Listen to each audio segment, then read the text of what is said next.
At salamat dahil pinagbigyan po ng Panginoon yung prayer ko. Kasi ako po yung naka-schedule sa Bayanan, 20. Sabi ko, paano kaya mapagsasabay yung sinasabi ni Pastor na mag-word ka muna rito bago ka umalis. Bayang-bayanan, tapos dito.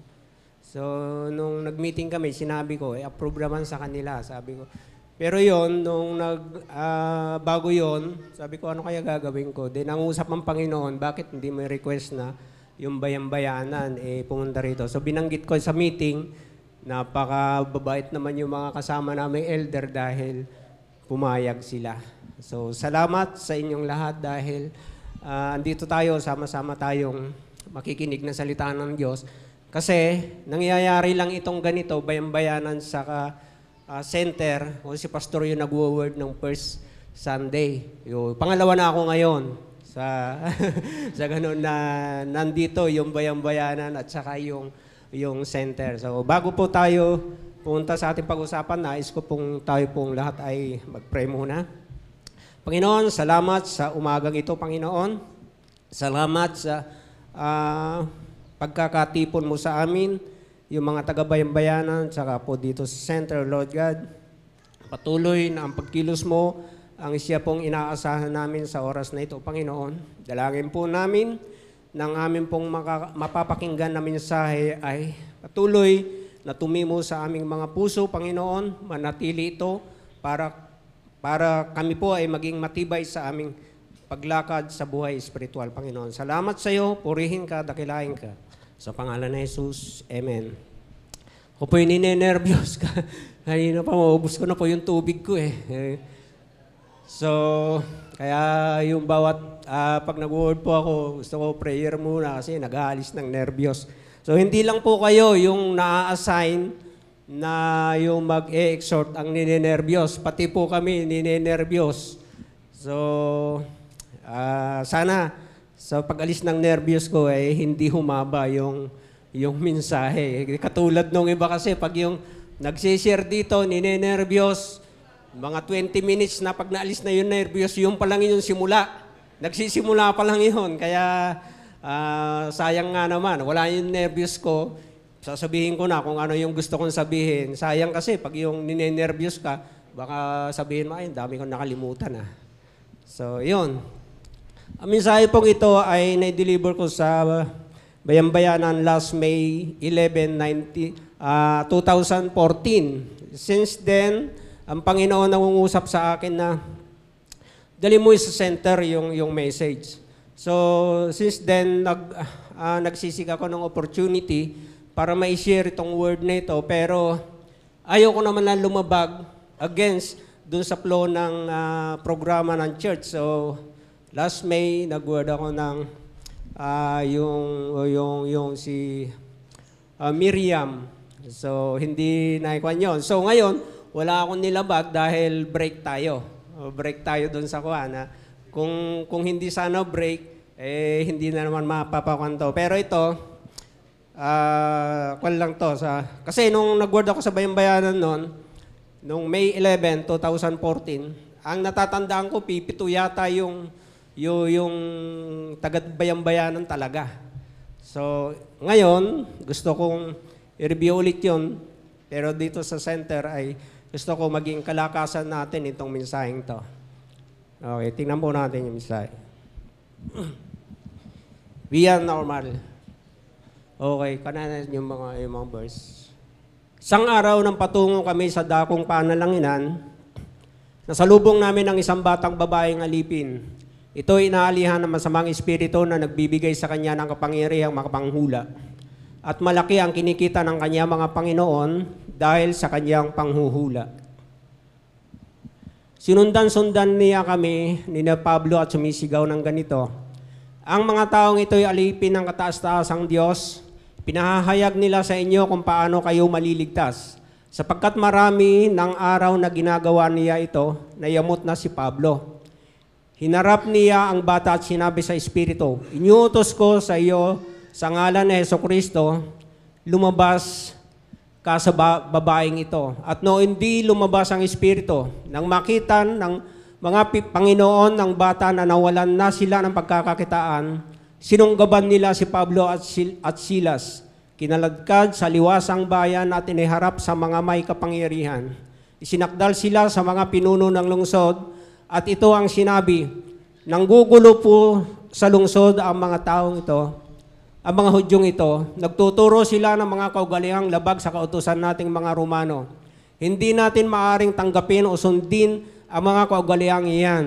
Dinalung sila ng mga tao at matapos silang pahubaran ng mga pinuno, sila'y paulit-ulit na ipinahagupit, saka ipinabilanggo at pinabantayang mabuti. Pinasok sila ng bantay sa kaloob-looban ng bilangguan at ipinangaw ang mga paa. Nang maghahating gabi na, sina Pablo at Silas ay nananalangin at umaawit ng imno at nakikinig naman ang ibang mga bilanggo. Di kaginsay-ginsay lumindol ng napakalakas, ano pat nayanig pati ang mga pundasyon ng bilangguan. Pagdakay nabuksan ang mga pinto at nakalag ang mga tanakila ng mga bilanggo.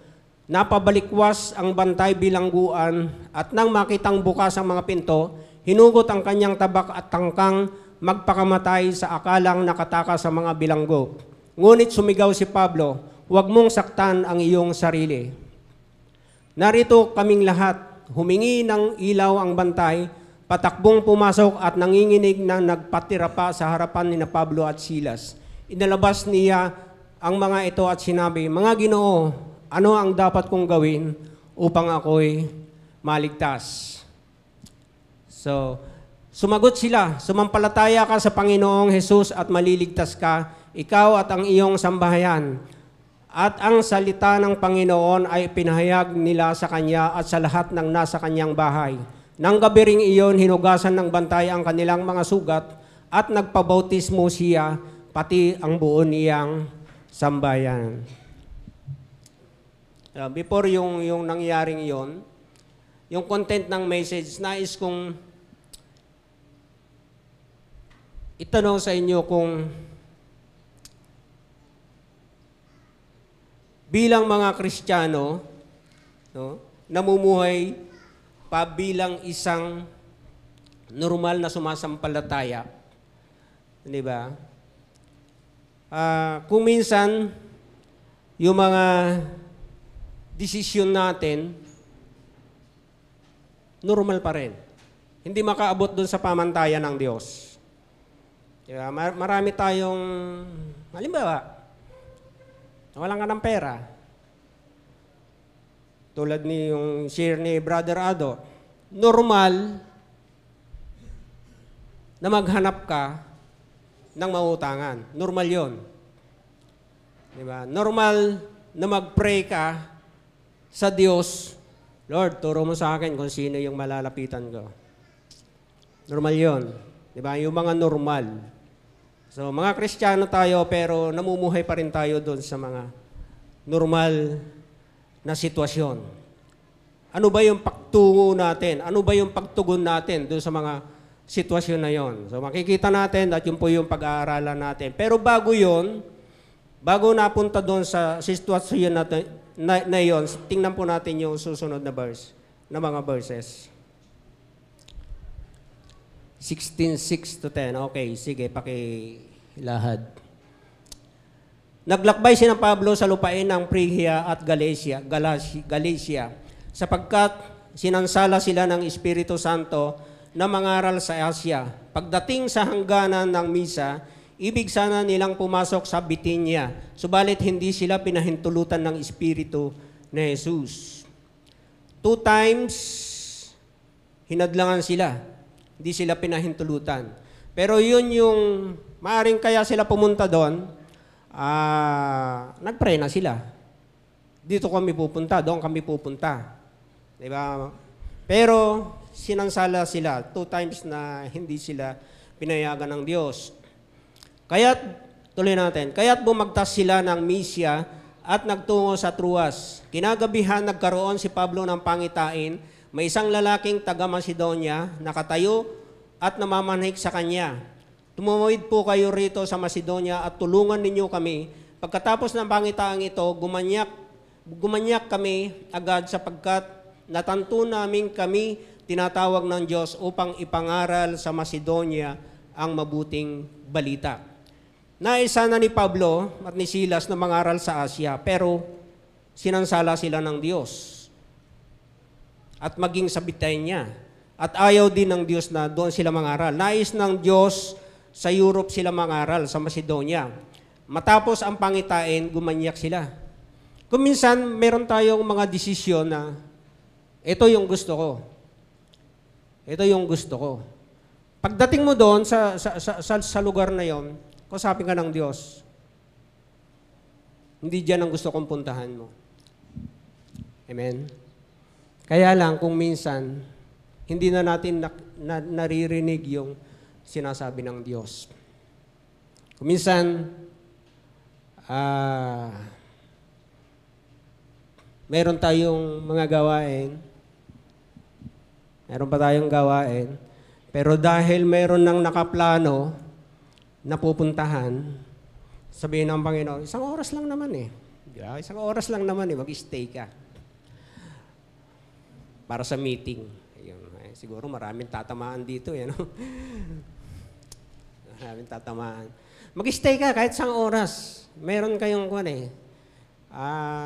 discipleship group meeting. Hindi, may lakad kami, brad. Punta kami sa mall.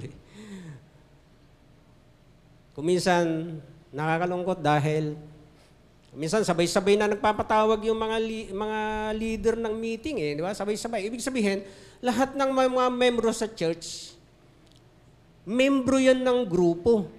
Membro ng grupo.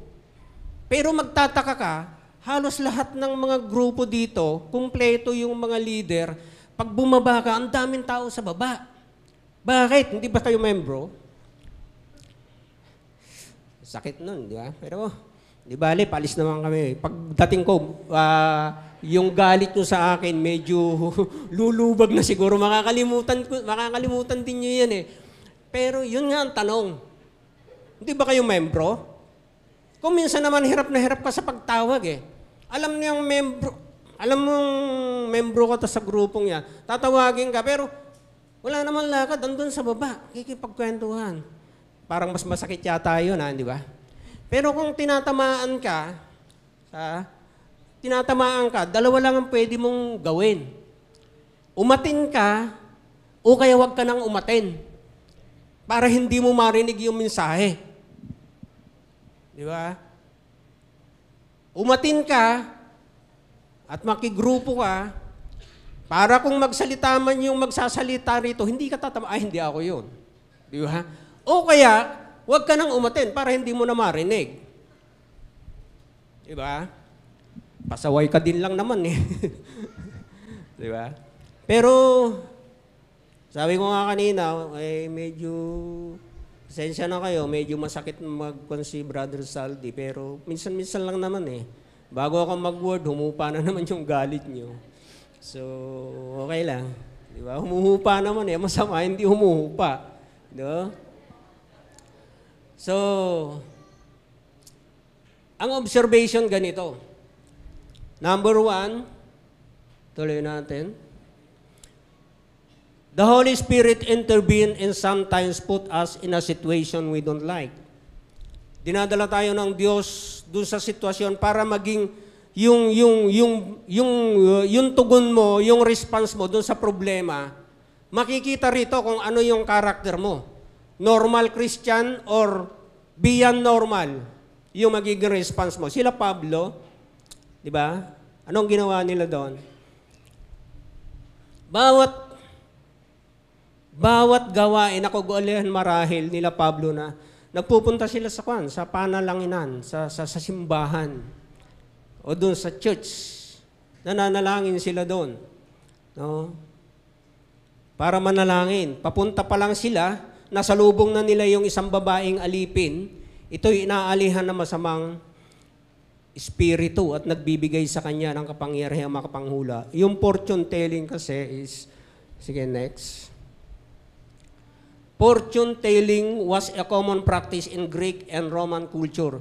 There were many superstitious methods by which people could foretell future events from interpreting interpreting omens, in nature to communicating with the spirit of the dead. This young slave girl had an evil spirit, and she made her master rich by interpreting signs and telling people their future. So, eto na. Sabi, dinala sila sa sitwasyon na ganon. Panginoon, andun na kami. Pinabalik mo kami rito. Sabi mo, dito kami pumunta. Papunta pa lang kami sa panalangin, eto na, yung problema. Di ba? Akala natin, pag dinala tayo ng Panginoon doon sa isang lugar, safe tayo, maayos tayo, masaya tayo. Pero ito, nung sumunod sila sa Panginoon, nung papunta pa lang sila at magpay-pray, eto na yung nangyari. Sinalubong na sila ng batang babae. Di ba? Kumisan tayo Lord, nag-pray naman ako, bakit ganito? Diba? Bakit ganito yung nangyayari sa akin? Di ba? Kaya ako minsan, kung kami ni Mrs., nag-pray naman ako Yung ba gusto ng Panginoon? O gusto mo, yung gusto mo, i-confirm lang ni Lord na umayon si Lord doon sa prayer natin. Di ba? Hindi natin sinik yung gusto ko ng Panginoon sa buhay natin. Kundi, Lord, ito yung gusto ko. Lord, patnubayan mo kami, gabayan mo kami, bless mo kami dito. Diba? Yan ba yung gusto ng Panginoon? Yan ba yung gusto ng Panginoon na business mo, na trabaho mo? Diba mas maganda kung nangusap muna ang Panginoon na yan dyan kita dinadala sa business na yan, sa lugar na yan, sa trabahong yan. And then, palagay ko, susuportahan ka ng Panginoon. Palagay ko lang sa bawat trabaho, sa bawat business, kung minsan may problema. Katulad din nito. Dinala sila doon sa lugar na yon, pero may problema ka agad. May problema ka agad. Hindi yun basta-basta. No? Sabi ni Lord, Brother Vic, sabi ni Lord, Vic, Bitang, tinda kayo ng barbecue. Alam mo yun, kung sa Panginoon. Tapos nung nagtinda ka ng barbecue, walang bumili, magdamag. Ano yun? Panginoon, sigurado ko, ikaw yung narinig ko. Pero bakit ganito? Ito rin yung kila Pablo. Panginoon, dinala mo kami rito. Pero bakit ito yung bata? No? Nagtutungayaw.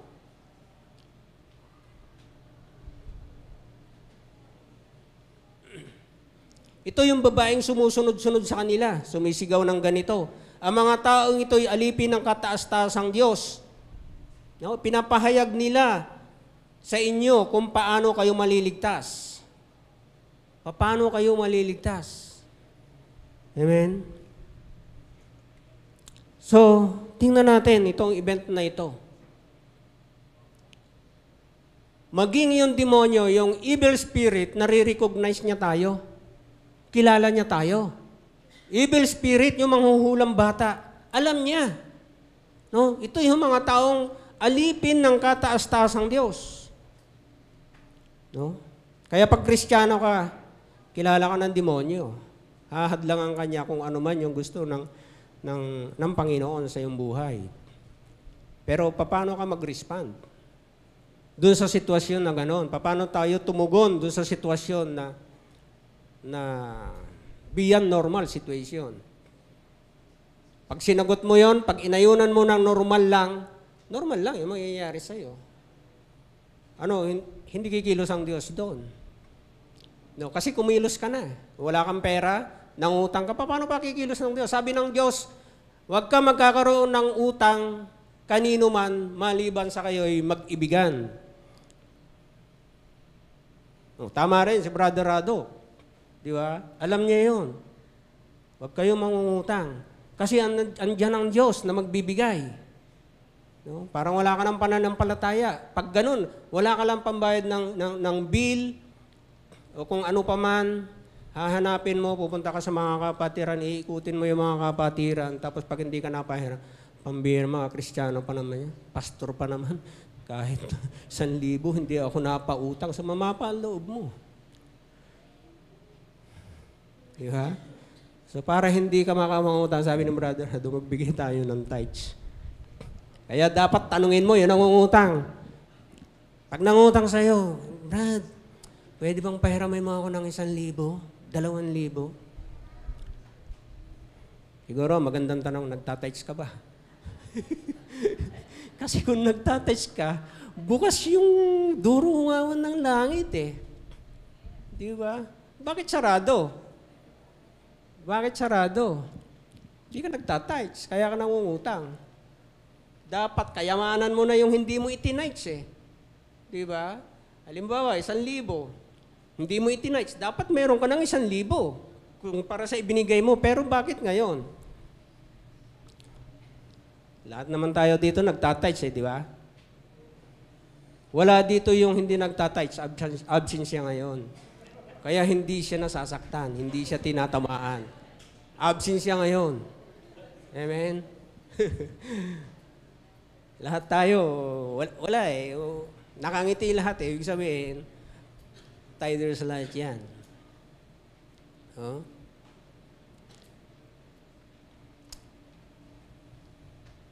So, nare-recognize tayo. Pero yung nung nainis na si Pablo, sabi niya, in the name of Jesus Christ, I command you to come out of her. Alam natin na yun nangyari. Yung spirit ay umalis. Diba? Umalis dun sa bata.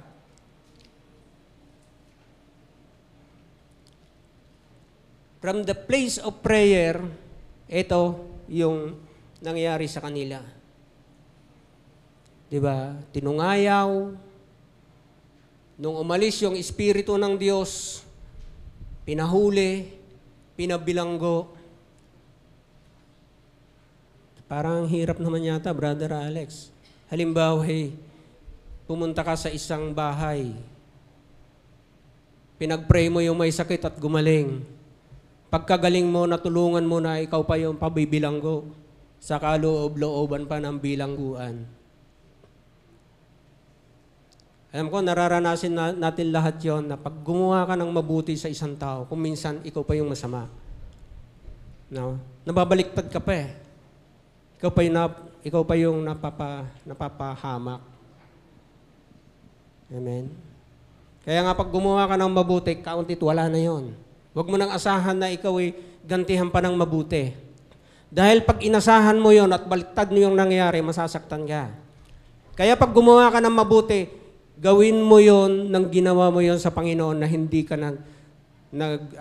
nag-expect ng balik.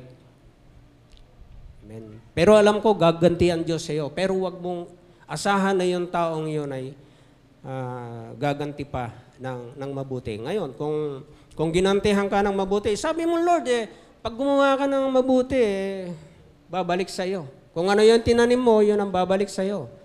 Di ba? Pero kung minsan, hindi rin eh. Tatanim kami ng palay noong araw, gusto mong umani. Pag binagyo, wala na. Diba? So, mahirap din. Kaya, ang sa akin lang, mag-expect ka sa Diyos ng best. Pero, basta nakahanda ka lang dun sa mangyayari. Ready for the worst and expect for the best. Amen? So, ayun, pinagtulungan bugbugin at pinabilanggo. Hindi lamang basta kulungan, nasa Bartolina, inner cell. That is beyond normal, maximum prison. Na ang napupunta doon ay mga kriminal lamang, mga rapists, mga arsonist siguro. Pero nangaral lang sila ng salita ng Diyos eh. Nagpaalis lang ng demonyo eh. Tapos nasa inner cell sila. Ganun pala yun. No? Pag Kristiyano ka ba sumusunod sa Panginoon, dapat naka-ready ka. Hindi laging masarap. No? Hindi laging maginhawa ang buhay. Dapat may kasamang sakripisyo.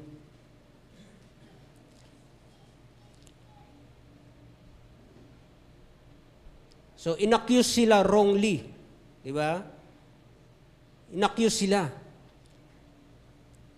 Kung minsan, yun nga sinasabi ko, yung gumawa ka ng mabuti, tapos yun pa, yung nangyayari sa'yo. andun ngayon sila sa kulungan. Ano? Yung normal reaction mo, nakulong ka na walang kasalanan. Kristiyano ka, nagsishare ka ng Word of God. Ano yung prayer mo sa Panginoon? Lord, lilingkod ako sa iyo. Sabi mo, hindi mo kami iiwan, hindi mo kami pababayaan. Pero bakit ganito yung nangyari?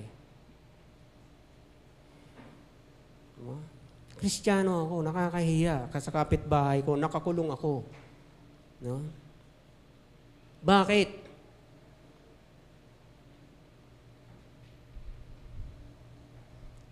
So, yun. Alam nila Pablo yun. Alam nila yung mga nangyayari. Tingnan po natin yung sumunod na verse. Ngayon, sa utos ng Espiritu Santo, ako'y pupunta sa Jerusalem at hindi ko alam kung ano ang mangyayari sa akin doon. Ito lamang ang aking alam. Sa bawat bayang dinalaw ko, pinahahayag sa akin ng Espiritu Santo na ang naghihintay sa akin dooy pagkabilanggo at kapighatian. Sa bawat bayan na ipahahayag niya ang salita ng Diyos, ang naghihintay sa akin doon ay pagkabilanggo at kapighatian. Kung ikaw yung ganito na pinahayagan ng Diyos, pupunta ka pa ba doon? Di na. Di ba? Alam ni Pablo yun eh. Kaya dapat maunawaan din natin ito eh. No? Ngayon, may tapang pa ba tayong magsalita ngayon ng salita ng Diyos? Na ipahayag yung salita ng Diyos kung ito yung revelation ng Panginoon sa iyo? Kaya ako kinuwento dahil gusto kong malaman din natin kung ano yung mangyayari. No? Pero bakit ka dinala ng Diyos dito sa lugar na ito? James 1:2, Santiago, consider it pure joy, my brothers, whenever you face trials of many kinds. Pure joy. Nangyari na ba sa iyo? No? Testing time.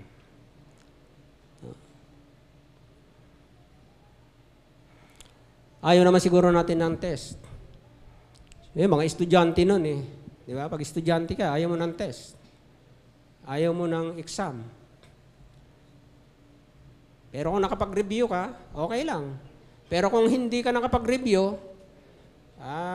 nasa labas pa lang, baka kinukulbit mo na yun, nakapag-review ka ba?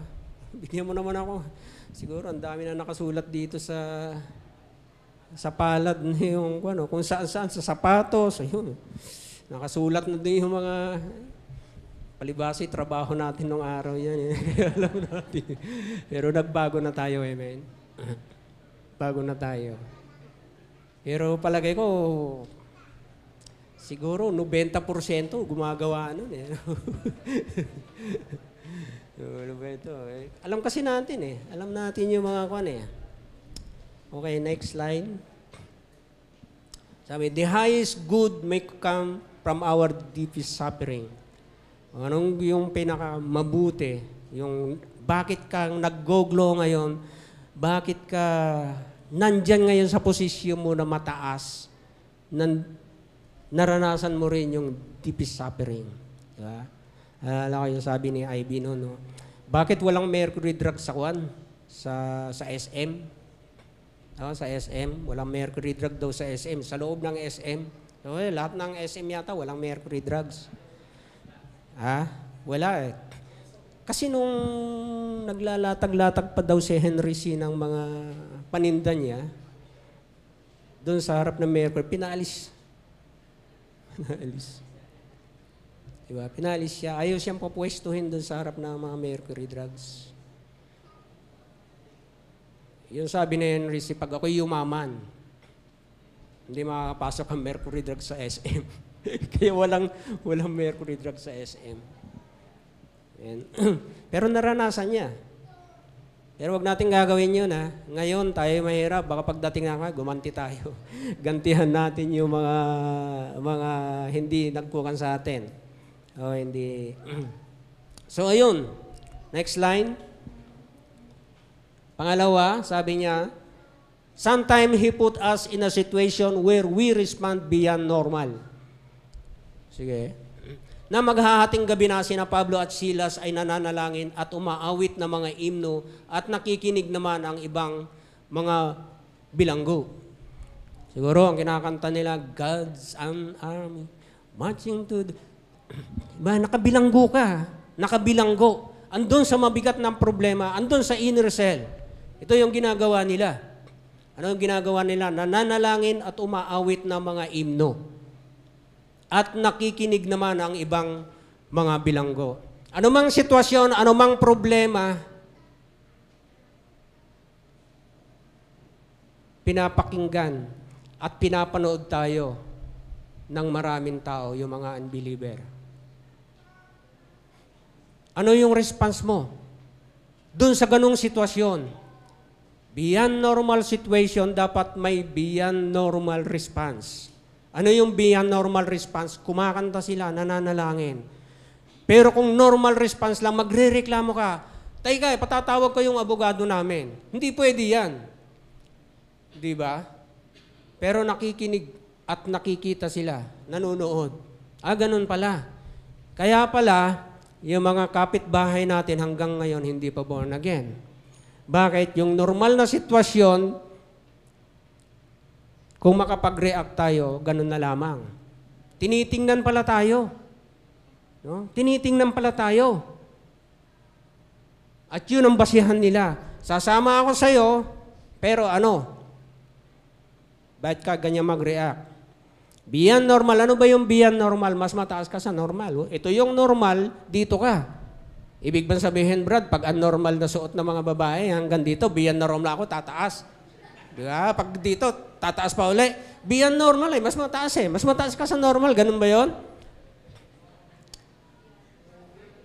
O baka naman yun yung interpretasyon ng ibang mga Kristiyano. Kaya yung pag nakakita sa labas, hanggang dito, lalabas ang puso, siya naman, tataasan na, beyond normal ako eh. Mas mataas ako sa normal eh. Hindi ganon. Di ba? O kaya ang tono nung mga mga normal na tao, Hoy! Ikaw naman, Hoy!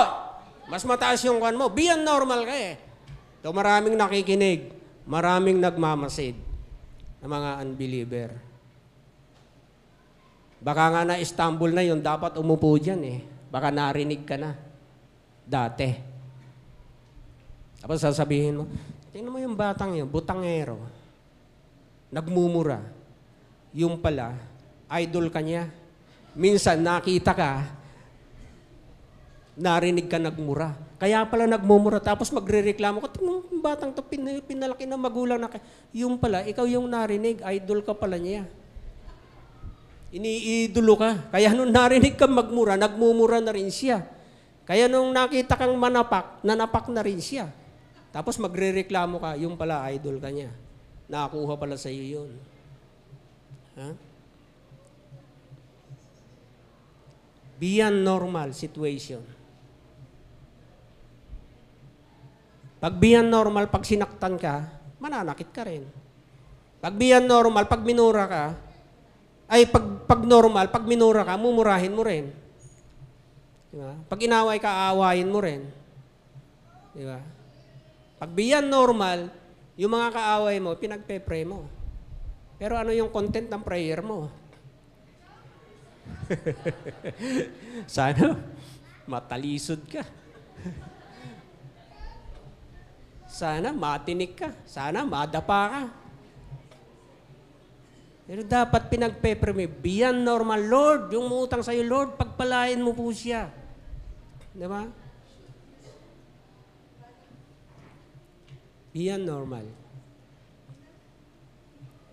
Pag nangangailangan ka, huwag kang umutang. Normal yun eh. Ang kailangan mo, seek first the kingdom of God. That is beyond normal. Para magkaroon ka. Para ma-meet ng Diyos yung pangangailangan mo. Beyond normal. Amen? Amen po ba? Normal response.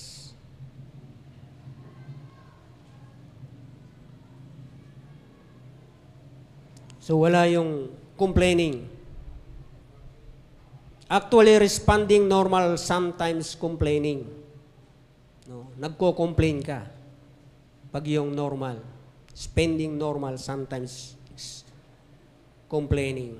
Next line, please.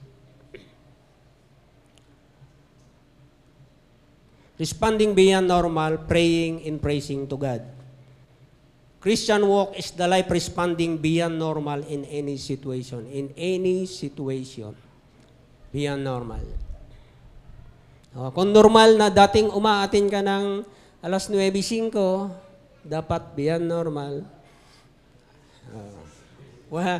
Pero natutuwa ako dun sa red ballpen eh. nung una sabi ko kay Mrs., dapat maski mga hanggang December, makadalawa, 3 man lang tayong blue. Huwag naman yung puro red. Pero natutuwa ako, simula nung nagkondon is, meron yatang red, Brad, nung sarado to. Wala yung susi. Pero yung sa iba, dead ma eh. Hanggang ngayon, red pa rin eh. Mamuhay naman kayo bilang Kristiyano na beyond normal naman. Normal na yung red eh. Beyond normal naman, wag naman yung puro kwan. Wag mo naman yung puro red. Di ba? Trabaho na ng mga kwan yun, yung mga baguhan eh. Tayo naman, mga Kristiyano na tayong may tahig eh.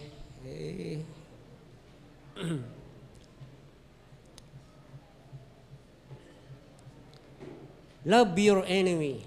Yun yung one. No? Pinaplat na yung gulong mo, bibigyan mo pa rin ng ulam. Araw-araw pinaplat yung gulong mo dun, so nahuli mo na tapos, oh pare, ito yung ulam mo. Bibigyan mo pa ng ulam. Di ba? Beyond normal. No.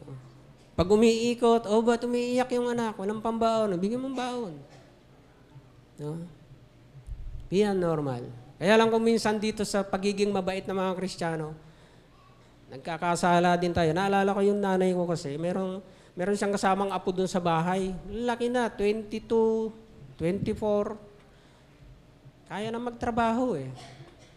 Kaso mo, parang nagko-computer lang lagi. Tapos pagkakain, yung yung nanay ko matanda, siya pa yung tatawag. Kain na kayo. Sabi ko, huwag niyong pakainin. Kristiyano tayo. Sabi ko, alam ba niyo sa ginagawa niyong yan?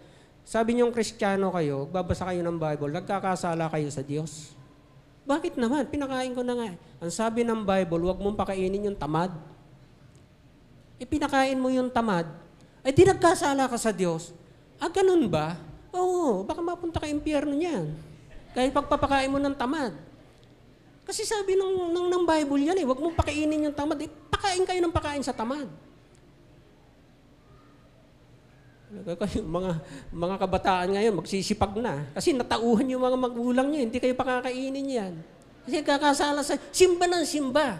Linggo-linggo nasa simbahan. Lumalabag naman sa utos ng Diyos. Dahil sa pagpapakain sa inyo, natamad.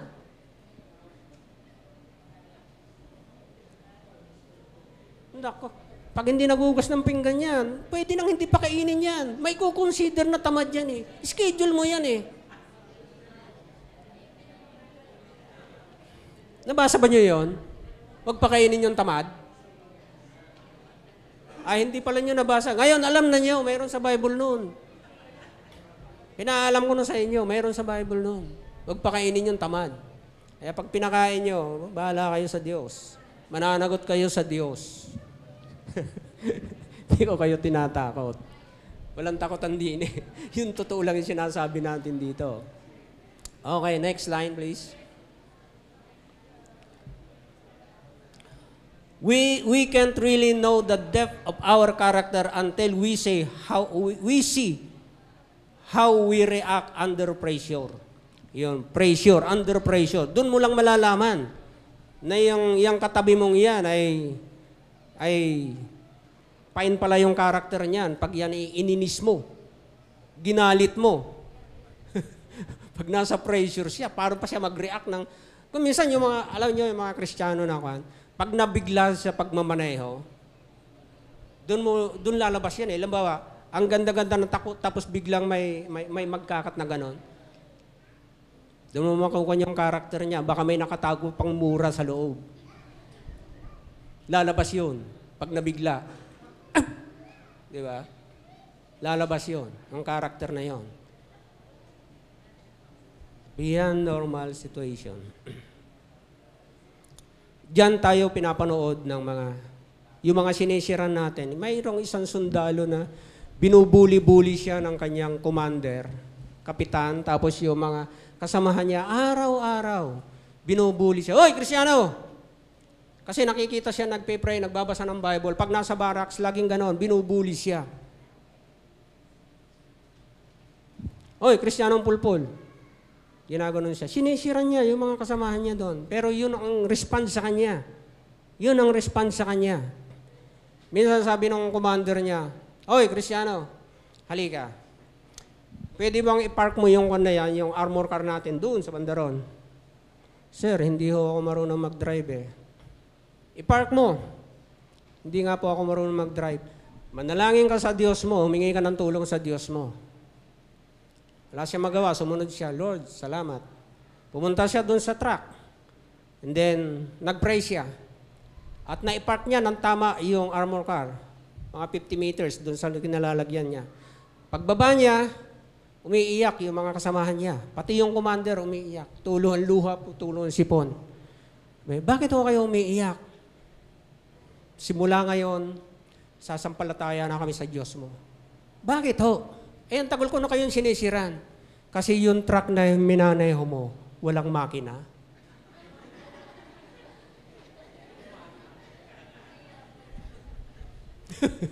Sino ang hindi magugulat doon? Sino ang hindi kikilabutan doon? Hindi nga siya marunong kahit may makina nga yun, hindi nga siya marunong magmaneho eh. Pero gumawa ang Diyos beyond normal situation. Kahit siguro ikaw eh. walang makina yung truck eh. Na-park niya. Gusto mong gumawa ang Diyos sa'yo beyond normal? So, response, beyond normal. No? Mag-response ka doon sa kanyang tawag sa iyo.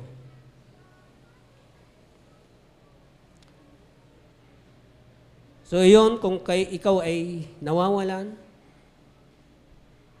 so, seek first the kingdom of God. Tingnan po natin yung nangyayari kay Job.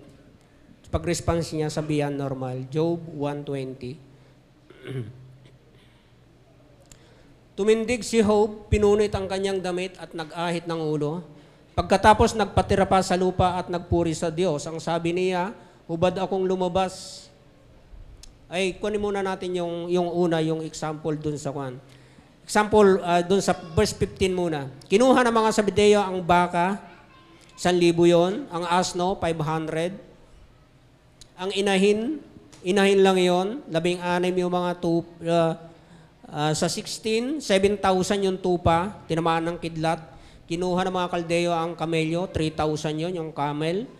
Habang nagkakaina na ang kanyang mga anak sa bahay, pinakamatanda nilang kapatid, hinampas ng napakalakas na hangin ng bahay at bumagsak. Nabagsakan silang lahat at namatay na lahat. Ilan sa inyo ang nakakaalam na ito ay beyond normal. Pero ang nakaka-amaze dito, yung response ni Job. Ito yung response ni Job. Tumindig si Job, pinunit ang kanyang damit at nag-ahit ng ulo. Pagkatapos nagpatira pa sa lupa at nagpuri sa Diyos. Ang sabi niya, hubad akong lumabas sa tiyan ng aking ina, hubad din akong babalik sa alabok. Si Yahweh ang nagbibigay, siya rin ang kukuha. Purihin si Yahweh. Amen? Ano yung nangyari? Beyond normal yun. 2:7. Kung natin sa 2:7. So went Satan forth from the presence of the Lord and smote Job with sore boils from the sole of his foot unto his crown. So hindi lang yun. Tinubuan pa ng mga bukol-bukol. Baka nga pigsa yun. Nawala na lahat, yung mga alaga niya, tapos ganun pa yung nangyari. Verse 9, sinabi ng asawa, hindi ka pa ba magbabago? Sumpain mo na ang Diyos nang mamatay ka na. Ang sagot ni Job, hindi mo nalalaman ang iyong sinasabi. Kaginhawahan lang ba ang tatanggapin mo sa Diyos at hindi pati kahirapan? Yun ang beyond normal answer, response. So, paano ka mag-respond sa problema? Mga magulang, mga babae, mga asawa, mainit ba ulo nyo pag wala kayong pera? Naaway ba nyo asawa nyo pag walang pera? Pag walang kita sa tricycle, buti na lang asawa ko kahit wala akong intriga. Okay lang, mabait. Di ba? Pero ikaw naman na lalaki, na alam mo namang wala, ay magsumikap ka. Parang John and Marcia, no? Sumikap ka naman. Alam mo nang wala, tutulog-tulog ka pa eh. Di ba? Bibisyo-bisyo ka pa. Diba? Bagay, wala nang ganun dito. Kristiyano na tayo eh. Wala nang umiinom, wala nang naninigarilyo, wala nang nagsusugal, wala nang nagmamadyong, wala na lahat. Kasi Kristiyano na tayo. So, yun, si Job. Pinapakita dito ni Job ng Diyos dahil sa hindi lamang sa may tinatanggap siya dahil mahal niya ang Diyos. Kundi kahit wala, dapat mahal mo pa rin ang Diyos. Kahit wala, makontento ka. Number three,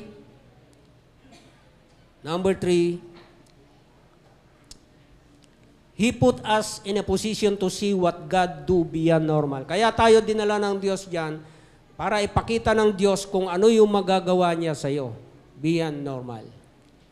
Hindi tayo dinala ng Diyos doon sa ganyang sitwasyon, sa ganyang problema dahil wala lang. Gusto niyang ipakita sa iyo kung ano yung magagawa niya. Kaya ka dinala sa sitwasyon na ganyan. Lord, ano magagawa mo? No? Ano yung magagawa mo? Beyond normal. Okay?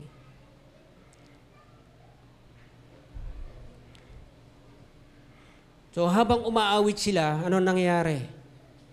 Nananalangin. Habang umaawit sila, ano ang response na natanggap nila? And this is God's intervene. Lumindol ng napakalakas, anupat na yanig, pati pundasyon ng bilangguan. Pagdakay nabuksan ang mga pinto at nakalag ang mga tanikala ng bilanggo. Di ba? Nakalag. Noong nagkakantahan sila. Hindi dahil sa sintonado yung boses nila. Nakakakalag pala ng kadena yun. Ha? Hindi dahil sa ganon. Hindi dahil sa ganda ng boses. At hindi dahil sa pangit din ng boses. Nakakayanig yun eh. Kundi dahil ang Diyos ay kumilos. Paano ka ba mag-react ngayon? Doon sa mga problema mo. Di ba? Paano? Ganun pala yun. Pag nag-react ka beyond normal, ang Diyos ay gumagawa rin.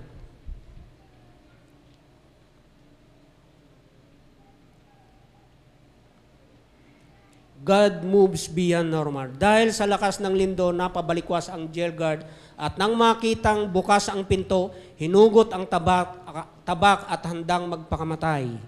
Bakit? Kasi noon, pag jail guard ka, noong panahon na yon, tama, pagbantay ka sa bilangguan at natakasan ka ng mga bilanggo mo, kung ano yung sentensya ng nakabilanggong yun, yun din ang magiging hatol sa'yo. Pinawalan mo yun. Ikaw ngayon yung kapalit. Ay baka may rapist doon, baka may criminal doon na ang hatol ay kamatayan. Kaya ang ginawa niya, uunahan ko na to. Kaya hinugot niya yung tabak at handang magpakamatay. Kasi yun yung kaya napabigat ng jail guard nung araw.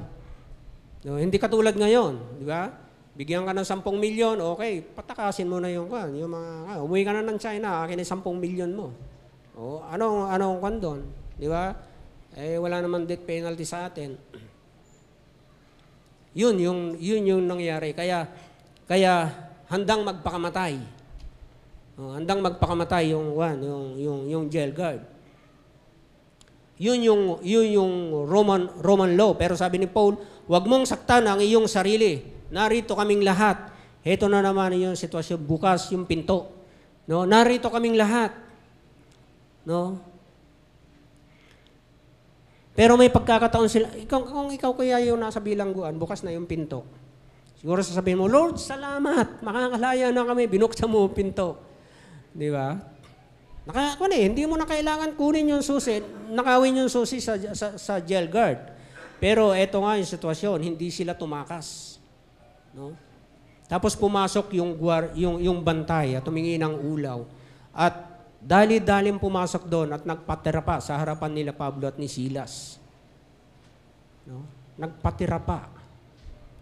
No? Bakit?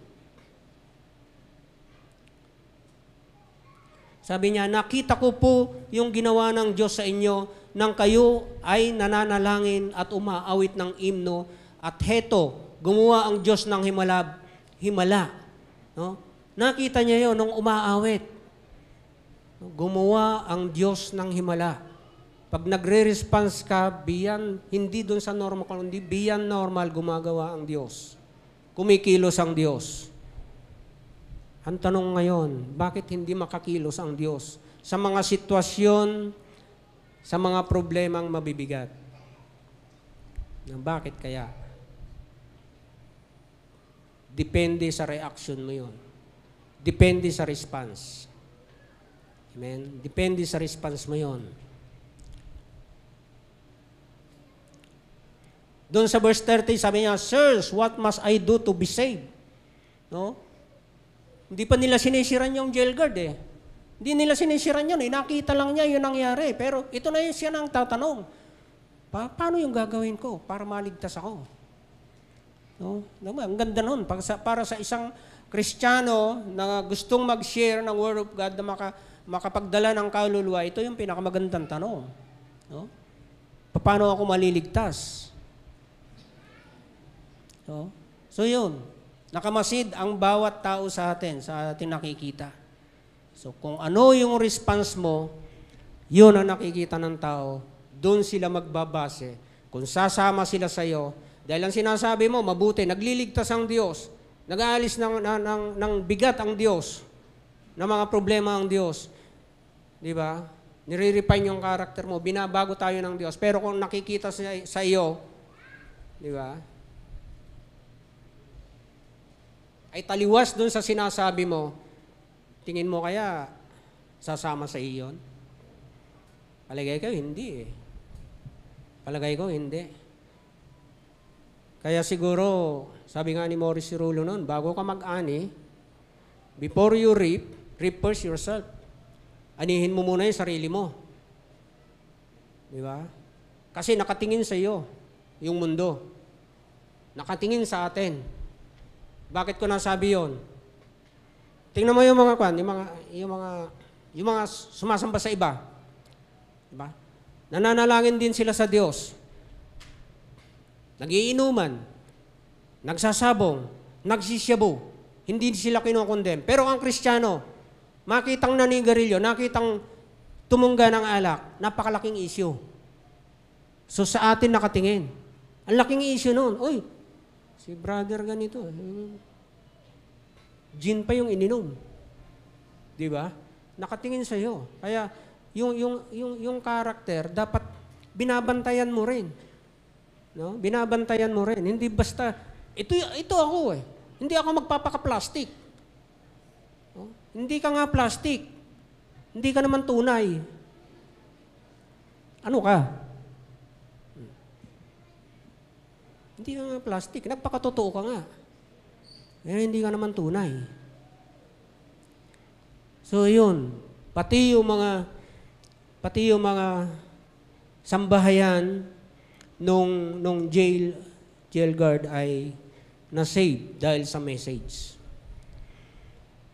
Ito yung tanong. Nais ba natin kumilos ang Diyos sa buhay natin, sa circumstansya, sa problema natin? Beyond normal. Ayaw natin? Nais ba natin? Pangalawang tanong. Nais ba nating dalhin tayo ng Diyos doon sa sitwasyon o doon sa problemang ayaw na ayaw natin? Pangalawang tanong pa lang yun. Yung una, yes. Gusto nating kumilos ang Diyos, beyond normal, ayaw naman nating sumunod sa Diyos. Paano kikilos ang Diyos?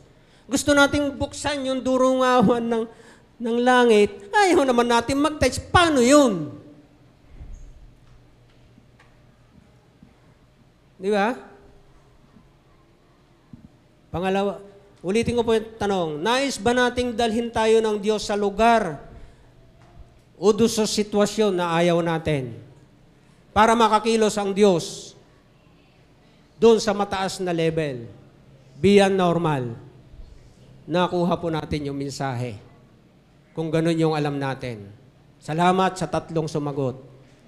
Kayo yung nakakuha ng message. Sabi, kanina pa tayo nakikinig dito, tatatlo lang pala yung nakakuha ng message. Sila yung sumagot. And then last verse po natin, but our citizenship is in heaven. So, heaven is above the earth.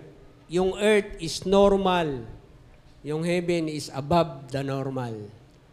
Citizen tayo doon, kaya hindi mo sasabihin na tao lang.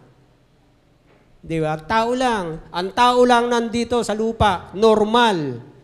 Kumikilos ng normal, nagre-respond ng normal sa mga problema.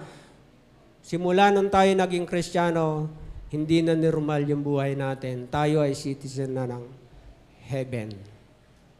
Above normal. Tayo pong lahat ay manalangin.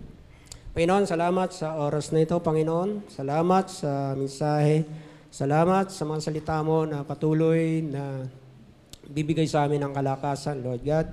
Alam po namin, patuloy na kikilos ka po sa amin, Panginoon, sa aming mga buhay, sa aming mga problema. Lord, sa aming karakter, Panginoon, ikaw po ang patuloy na mag-refine nito, Lord God. Alam po namin, patuloy na sasamahan mo po kami. Ano man po ang mangyari, ano man po yung haharapin namin na circumstansya, Panginoon, patuloy na ikaw po yung kikilos, Lord God. Salamat sa iyo. Purihin ka, dakilain ka sa pangalan ni Jesus. Amen. Amen. Hallelujah.